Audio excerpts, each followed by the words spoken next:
மனோ படி சொல்லி கொடுத்துருக்கியா? Okay okay. ஒரே ஒரு விடுகதை சொல்லவா? பறக்கும் ஆனா பறந்து போகாது. அது என்ன? பறக்கும் ஆனால் பறந்து போகாது. அதே இடத்துல பறக்குமா? ஃபேன் ஓடுது பறக்குதா? ஃபேன் வரலாம். ஃபேன் வந்து ஓடுது. பறக்கும் ஆனால் பறந்து போகாது.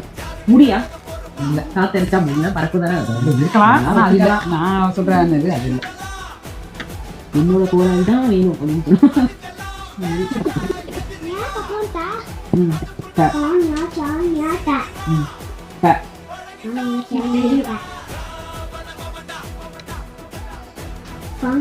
சொல்லலாம். நான் முடி பறக்கும் சொல்லிக்கலாம். அது ஒரு வச்சுக்க. அதான் வச்சுக்கலாம். நான் ஒரு ஆன்சர் சொல்லிட்டேன், நீ ஒரு ஆன்சர் சொல்லி இதை சுபமா முடிச்சு வச்சுருக்கேன்.